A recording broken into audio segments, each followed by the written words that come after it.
here at the 2026 PGA show with Dr. Scott LYNN with Swing Catalyst. So they have their new portable force plates. So Scott's going to walk us through and show us a little bit about it. So tell us a little about you first, Doc.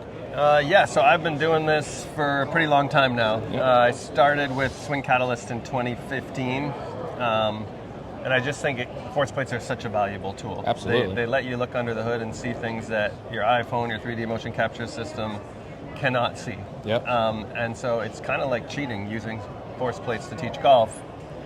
The big drawback in the past obviously has been the cost. Yeah. They're very expensive. And so that prohibited a lot of people from using them and getting access to this technology. And so we're starting to work on those barriers because, our old plates, our Cadillac system was $30-ish thousand.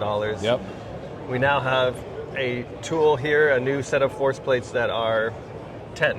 Yep. Which, I'm telling people, if I had to go to my wife and say I'm buying a $30,000 thing, that's a tough car discussion. Yeah, right? Where 10, all right, yeah, go for it. Absolutely. And we've tested them. They are, the data is just as good as the $30,000 system. It's a new type of technology that this company Axial Force has come out with that we've now partnered with that I'm super excited about. Because to me, to get these things into more people's hands, we're going to learn a lot more.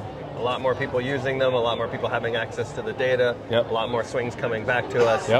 It can only improve everything. Bigger data sample. Definitely. Right? Yeah. And these are also a lot lighter than the dual force plates, the flagship product. They definitely are. 15-ish pounds, yeah. I think? And so it would be possible to travel with these much easier. Take them around, move them around a little bit. You can also jump and land on them. So some of the force plates that are lighter have weight limits, like they can only accept certain amounts of force. These ones are fine. And so doing like physical assessments, jumping, landing on here, totally fine. Yeah. And so we're going to start, our software will soon do some of the similar things that a lot of the athletic testing software does, getting like RSI values and eccentric rates of force development, all that kind of stuff in athletic movement. So great. It's such a versatile product, and our software is now going to be able to, do a lot of cool things with this. Obviously, we've made a lot of advances with the 3D motion. Here's our software. Markerless motion capture technology, calculating where the center of mass is, calculating the moment arm distances. Yep. Just so exciting to get a basic. This is kind of like my lab now, right? It's a tool that tracks the motion of the human, the forces, and obviously we can sync it with a launch monitor. So you know what the club and the ball did, you know what the body did, and you know what the ground did. It's pretty much all you need to know to make good force decisions. precedes motion, right? Sure. So and if we have all that information in more people's hands, and you guys can start collecting tons of swings and sending me stuff, and we can start to collaborate and learn some stuff. Absolutely. I think it's just going to move the whole. The bigger the community, the faster the learning, right? Totally. So before we move on to the camera for a quick second, if you could take just a second, because I think it's kind of a new thing that we're researching that you talked about in the seminar about free moment and having a dual force plate, being able to measure each foot separately and that twisting factor. If you could take a second to just talk about that for so I kind of always tell people, if I turned my pelvis to the right and my foot was on ice, it would turn with me. So it would externally rotate. And so if I can turn my pelvis to the right and have my foot stay still, my foot is trying to twist this way.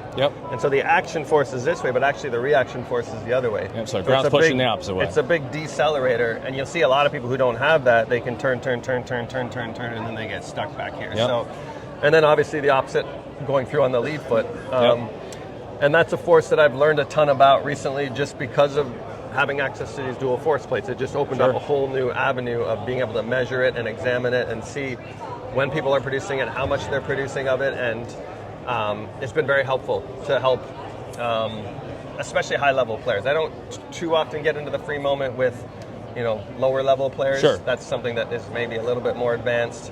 because it is a transverse plane kind of rotational thing, which I think we can use those AP forces a lot better. And I think, correct me if I'm wrong, I think a big takeaway for the viewers will be just how early that happens in the swing. It's kind of just right off the ball. You know, it's like throwing that boat in reverse when you're going too fast. Totally. You know, so let's talk about the camera for 1 second, and then we'll call it. Well, I mean, we've used kind of the same type of camera for a long time in our software.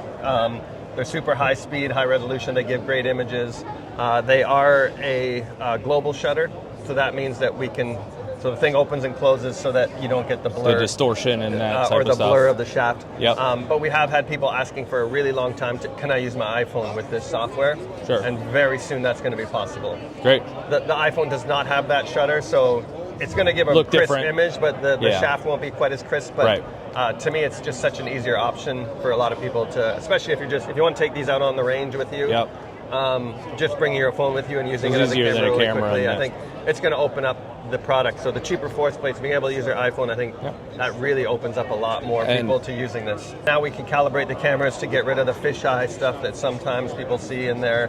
Because you can't have the fisheye to do the markerless motion capture. So once that goes away and the image gets really good, then we can really see where the joints are in space, and which is really important for calculating a good center of mass, which is about understanding the whole motion. So and the moment arm distance is, if the center mass is off, your moment arm is going to be off. Just, I mean, I've been talking to a lot of our ambassadors for the last couple of days, and everyone's just so excited to learn because we just opened up all this new avenue of stuff we can now measure, and you can see on every swing you measure every single day to really dig under the hood and figure out these patterns. So, and ultimately the goal is just help more people, right? Get Absolutely. more people playing better golf, having more fun. And that makes your job more fun, right? If people are hitting it better by the end of it and having more fun and seeing some of this cool stuff. Giving people a visual for what they're feeling I think is great. We're all in a better mood, and you're making more money, and the people are playing more golf, having more fun, and that is the ultimate goal. Perfect. Awesome. Scott, thank you very much. Guys, thank you all for watching this video. We're going to be here at the PGA Show for a couple more days, and we'll catch you on the next one. Thank you.